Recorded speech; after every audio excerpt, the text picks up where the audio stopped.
Halo semua, balik lagi di Cliff. Minggu kemarin kan kita review sebuah film Spider-Man Brand New Day yang banyak pro dan kontra yang terjadi akhir-akhir ini. Hari ini kita balik dengan weekly recommendation. Hari ini kita akan membahas sebuah film yang berhasil bawa pulang 2 Oscar dengan cara yang cukup fantastis menurut kita. Adalah film debutan dari 2 orang penulis yang akhirnya bikin nama Tarangka sampai sekarang. Dan kita yakin film ini sampai sekarang masih ikonik dan juga relevan. Judul filmnya adalah Good Will Hunting. Film ini disutradarai oleh Gus Van Sant. BTW Gus Van Sant ini di film lumayan banyak, tapi yang menurut beta berhasil menurut beta adalah film ini, Good Will Hunting. Karena mungkin penulisan skripnya yang sangat bagus dan juga direksinya yang sangat on point menurut beta. Kemudian film ini diproduseri oleh Lawrence Bender. Film ini ditulis oleh 2 aktor yang bahkan pada saat itu bukan siapa-siapa, tapi hari ini sudah jadi 2 orang yang luar biasa, yaitu Ben Affleck dan Matt Damon. Durasi dari film ini adalah 2 jam 6 menit. One eternity later. Di sini ada beberapa aktor yang cukup terkenal yang main di film ini. Yang pertama ada Matt Damon. Semua orang pasti tahu Matt Damon karena dia baru selesai dengan dia film The Odyssey. Di sini dia berperan sebagai Will Hunting. Kemudian ada Ben Affleck yang terkenal karena dia pun banyak film sih sebenarnya. Ada Gone Girl, terus yang kemarin dia sempat jadi Batman, Bruce Wayne. Dia di sini berperan sebagai Chucky Sullivan. Yang ketiga, pemenang Oscar lewat film ini ada Robin Williams, ya almarhum. Dia berperan sebagai Sean Maguire. Yang keempat ada Stellan Skarsgård. Di sini dia berperan sebagai Profesor Gerald Lambeau. Yang terakhir ada Minnie Driver. Di sini dia berperan sebagai Skylar. Sekarang kita masuk ke sinopsis. Oke, Good Will Hunting bercerita tentang satu anak muda yang bernama Will Hunting. Dia ini adalah anak muda yang kecerdasannya tuh di atas batas kemampuan manusia. Jadi dia tuh paling pintar, sangat pintar. Saking pintarnya tuh dia, kita bahkan bisa mendeskripsikan. Pokoknya dia tuh bahkan bisa mengutip tanpa membaca ulang-ulang. Jadi dia tuh punya kejeniusan tuh tingkat. Dia cuma perlu baca 1 kali, perlu baca berulang-ulang. Cuman dia punya satu masalah. Dia ini paling, bahasa Inggrisnya tuh troublemaker. Dia tuh pembuat masalah. Dia paling suka bikin hal banyak, rupa-rupa paling banyak. Paling suka mencari cobaan dia ini. Sampai akhirnya dia ini pernah masuk penjara dan harus bebas bersyarat. Dan tahu tuh bebas bersyarat harus melakukan sesuatu supaya menembus atau kesalahan. Dan hal yang harus dilakukan adalah dia harus kayak bakti sosial begitu mungkin ya, di salah satu universitas terkenal yaitu MIT. Kalau betul sih salah ingat, MIT ini pernah disinggung di film Spider-Man No Way Home yang waktu Peter, MJ dan juga Ned tuh mau masuk di akal. Lalu, pokoknya dia di situ dia cuma kerja bersih-bersih, tukang bersih-bersih lah, OB lah. Suatu ketika ada seorang profesor MIT namanya Profesor Lambeau. Waktu habis mengajar, dia ini paling suka taruh ini kayak masalah-masalah matematika di papan, di dompung kayak hallway gitu. Dia taruh masalah itu di papan. Ada 3 soal. Suatu ketika Will waktu sementara kasih dia lihat soalnya. Lalu dia kayak tertarik. Tapi dia sih langsung kerja pada saat itu. Pokoknya dia tunggu sunyi, lalu dia kerja. Lalu akan selang 1 hari atau 2 hari begitu, mahasiswa dong dapat tahu ada yang suka kerja. Lalu kasih tahu Profesor Lambeau ini. Lalu bilang, "Sir, kadang sing sabar untuk menunggu siapa sih yang suka selesai masalah." Karena memang sing banyak orang bisa menyelesaikannya. Ternyata waktu cari-cari tahu, dong profesor ini ketemu dengan sang penyelesai soal ini nih. Lalu dia pun memutuskan untuk taruh soal yang baru. Setelah soal yang baru keluar, baru di situ dia tahu bahwa yang selama ini kerjakan yang diam tuh Will. Karena suatu ketika pas Will sementara kerja soal yang berikutnya nih, dia kalau ada kelas, so dia bakal Will. Waktu Will lari, dia nggak, ternyata yang Will kerjaan batul. Dari situ dia mulai tertarik. Pokoknya singkat cerita, dia kan mulai cari Will. Ternyata Will di luar jam kerja di kampus tuh, dia bikin masalah. Atau ketika begini dia baku pukul salah satu geng, jadi dia pun daerah lah. Waktu baku pukul, polisi datang. Pas mau tangkap, Will ini pukul polisi. Akhirnya Will dikenai sanksi dan dia harus disidang. Waktu sementara sidang, profesor ini datang untuk lihat. Dan di situ dia lihat Will punya kejeniusan. Pokoknya dia punya kepintaran yang dikeluarkan, teori tentang hukum, tahun berapa, itu dia kasih keluar sama. Dia bela diri sendiri lah, lawan pengacara hebat. Akhirnya dia kalah, karena dia pukul polisi. Akhirnya dia kalah, dapat tahan. Waktu dapat tahan, profesor ini berusaha untuk kasih keluar dia. Tapi, biasa, bebas bersyarat. Syaratnya apa? Dia harus belajar dengan profesornya setiap hari, dan dia harus ketemu dengan psikiater 1 hari sekali dalam seminggu. Inilah kata Masuka masalahnya. Ternyata menjadi masalah, Will ini kalau belajar, oke, dia menikmati. Cuman, waktu dia ketemu psikiater tuh, dia punya defense mechanism yang kayak akan tuh auto aktif begitu. Jadi dia nih, waktu sebelum ketemu dengan psikiater siapapun nih, dia tuh selalu baca dong buku. Dan dia selalu cari tahu dong latar belakang. Dan dia selalu membuat dong emosi, tidak sabar. Akhirnya, sing ada yang mau jadi dia psikiater. Sampai akhirnya Profesor Lembo nih, sing ada cara lain nih, dia terpaksa panggil dia punya tamang. Pokoknya minta tolong dia tamang nama Sean Maguire tuh. Dia tamang ini dulu satu kamar waktu kuliah dengan dia. Minta tolong Sean untuk jadi Will pun psikiater. Karena Will nih su eksekusi di psikiater bahkan. Bayangkan di psikiater dia satu kali bala rata. Akhirnya ketemulah dengan Sean Maguire. Nah, dan disitulah dua saling membuka dong rahasia yang bahkan bikin katong sebagai penonton tuh kagum. Itu saja akan punya sinopsis. Pokoknya kelanjutan sampai bagaimana tuh teman-teman harus saksikan sendiri. Kita sih mau men-spoiler banyak hal. Pokoknya dong harus nonton. Kenapa sampai Will tuh punya sistem defense mechanism kayak begitu. Sekarang setelah katong selesai dengan sinopsisnya, kita akan masuk dengan kenapa sampai kita pilih film ini untuk direkomendasikan dan kenapa akan menarik untuk ditonton. Hal menarik pertama adalah film ini sebenarnya itu draft tugas kuliah yang ditulis oleh Matt Damon untuk dia pun kelas teater. Karena kan dia kuliah teater di Harvard. Lalu, sementara dia tulis draftnya, dia tuh dibantu oleh Ben Affleck untuk mengembangkannya. Akhirnya, jadilah film ini, Good Will Hunting ini. Yang dimana akan tuh underrated, tapi si aneh yang kedua akan berhasil di Oscar. Itu hal menarik yang pertama.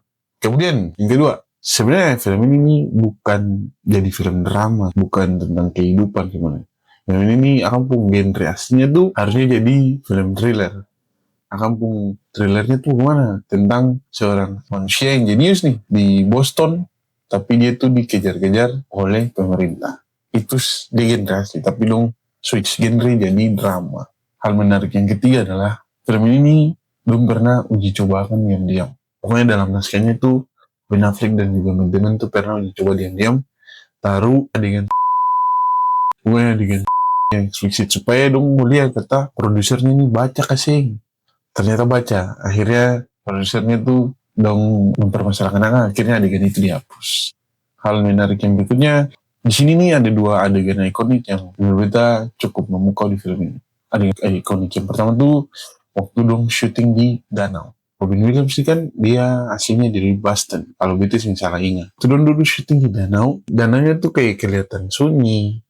Memang ada orang yang lalu-lalang tuh, tapi di depan kameranya tuh sunyi gitu. Pokoknya cuma kelihatan dua saat dulu. Lalu ternyata waktu di belakang kameranya tuh fans begini paling banyak. Dan donatan cuma untuk Robin Williams. Terus adegan ikonik kedua tentang ini. Waktu dulu dalam ruangan kerjanya Sean Maguire atau Robin Williams ini, dia bercerita tentang dia istri yang suka kentut. Dia jokes itu tuh bilang, beta istri tuh paling suka kentut waktu tidur. Bahkan numpuk anjing kaki. Dan pernah satu kali dia kontes sampai dia bangun sendiri. Lalu di situ tuh improvisasi yang bikin bukan cuma Matt Damon sebagai belanting tuh ketawa, tapi bahkan kamera dong kalau sadar kamera tuh bergoyang karena kameramennya tuh ketawa. Itu saking lucunya. Itu dua ikonik scene yang memorable dalam film. Kemudian film ini pada Oscar tahun 1998 kalau bisa salah. Film ini dia masuk dalam 9 nominasi Oscar, 9 kategori nominasi Oscar. Dan maksudnya itu bukan main-main, dia masuk di Best Picture dan juga sutradara terbaik juga. Tapi dia cuma bawa pulang 2 kategori, yaitu aktor pendukung terbaik yang dimenangkan oleh Robin Williams yang tadi saya bilang, dan skenario asli terbaik atau original screenplay terbaik yang dimenangkan untuk Ben Affleck dan juga Matt Damon. Yang keenam, kenapa sampai beta sarankan teman-teman nonton? Ini cukup ikonik menurut beta. Film ini benar-benar menyelipkan nuansa kehidupan yang kental. Kenapa beta sampai mengatakan hal itu? Karena film ini nih, dia berani menyentuh penonton bukan cuma lewat drama kehidupan yang tentang naik dan turun, yang tentang struggle dan juga bahagia. Bukan tentang itu sih. Akan tuh mampu melihat dunia lewat persepsi logika dan juga perasaan. Jadi dalam film ini bukan cuman hal baik yang terjadi, hal buruk yang terjadi, bukan cuman tentang bagaimana katong harus berpikir sebagai manusia yang penuh dengan logika nyata, tapi akan juga menunjukkan bahwa kadang perasaan tuh punya peran penting dalam film ini. Terus story yang dihadirkan tuh mampu menyinggung lewat sosial kehidupan dan juga romansa kisah cinta. Makanya menurut kita akan benar-benar menyelipkan nuansa kehidupan yang kental dan nyata. Next, yang ketujuh. Film ini kasih tunjuk bahwa semua orang tuh punya kekurangan. Ya, itu yang jadi menurut kita cukup penting. Film ini kasih tunjuk kalau semua orang tuh sempurna. Lewat siapa? Lewat Will Hunting. Karena kan yang kayak dijelasin bahwa dia nih paling jenius, tapi dia punya satu kekurangan, yaitu tukang masak. Itu yang menurut kita benar-benar nyata tentang kehidupan yang ada. Misalnya, katong punya karunia yang hebat, karunia yang luar biasa, yang bahkan sama orang punya. Tapi katong punya kekurangan yang bisa dibandingkan dengan katong punya karunia, yang sama orang bisa terima. Jadi, Will tuh anggapannya kayak gini. Walaupun katong punya sejuta pengetahuan tentang dunia ini, bukan berarti katong kekurangan akan menghilang begitu saja. Hal itu akan selalu melekat, kayak katong pun darah daging sendiri. Pertanyaannya adalah, apakah katong mampu tanggulangi hal itu, masalah itu, katong pun kurang itu, atau katong akan tetap memilih lari dari katong punya kesalahan, dari katong punya kekurangan, sembari cuman kasih tonjol katong pun kelebihan. Next, yang kedelapan. Film ini kasih tunjuk titik di mana manusia bisa jadi pengecut dan takut akan kegagalan. Ini menurut kita hal yang sangat disinggung dalam film ini. Karena kenapa saya bilang gitu? Banyak karakter dalam film ini tuh punya ketakutan akan kegagalan. Bukan cuma soal Will, bukan cuma soal Profesor Lambo, bukan cuma soal Sean Maguire, tapi yang kita rasa waktu dong membuat film ini tuh, dong mau kasih kalau semua orang tuh punya ketakutan untuk melangkah. Semua orang punya ketakutan untuk maju dan menunjukkan diri. Tapi akan juga menyinggung katong supaya jangan takut untuk mengambil langkah. Karena gini, di film ini akan kasih tunjuk hampir semua karakter tuh punya ketakutan akan rasa gagal. Tentang Will yang takut dia gagal ketemu dengan orang yang diharapkan. Terus kemudian Profesor Lambo yang takut dia pun kegagalan dalam karir sebagai matematikawan. Terakhir ada Sean yang takut melangkah dan melupakan dia pun masa lalu. Apalagi meninggalkan dia punya kenangan dengan orang yang dicintai. Maka benar-benar akan tunjuk bagaimana manusia itu punya ketakutan yang besar. Terutama untuk kata gagal. Itu yang film ini kasih tunjuk. Lalu yang ke-9. Film ini adalah satir tentang ironi antara hati dan pikiran manusia. Jadi akan sebenarnya masih nyambung dengan hal sebelumnya tentang manusia itu takut gagal. Akan di sini mau satir, mau sindir tentang ironi yang sebenarnya berakar dari ketumpu rasa takut akan kata gagal yang tadi. Tapi kenapa sampai kita bilang satir? Karena akan berhasil tunjuk bahwa manusia itu terlalu mau hidup dalam rasa khawatir. Jadi dong tuh guys sing mau terlepas dari dong rasa khawatir. Tentang bagaimana manusia itu paling suka memandang segala hal itu dari kemungkinan terburuk, sampai lo lupa kalau akan ada banyak kejutan dari kemungkinan ajaib di luar sana. Yang ke-10, film ini benar-benar menginjak pengetahuan melalui pengalaman. Itu yang jadi beta part favorit yang cukup menusuk. Jadi akan ada sejuta mulut, akan ada semiliar kata, akan ada setriliun kalimat yang mampu menjelaskan tentang pengetahuan. Pokoknya akan ada banyak cara untuk kasih katong penjelasan tentang pengetahuan. Tapi cuma ada secuil memori yang mampu kasih deskripsi tentang pengalaman dan juga perjalanan. sebenarnya kan masuk ke Will punya defense mechanism. Kita rasa semua orang pasti punya defense mechanism, mekanisme bertahan hidup, dan Will punya adalah cara yang menurut kita cukup brutal karena terlalu memperalat pengetahuan. Sampai dia lupa kalau ada yang namanya pengalaman. Jadi ini kan selalu melakukan pertahanan dengan pengetahuan yang dia punya. Dia apa-apa sedikit sangkut pautkan dengan pengetahuan, apa-apa sedikit sangkut pautkan dengan teori. Tapi dia lupa bahwa perjalanan, perasaan itu tuh lebih nyata dan sing akan bisa dibandingkan dengan pengetahuan. Pokoknya dia tidak terbandingkan dengan pengetahuan karena pengalaman lebih pasti daripada pengetahuan.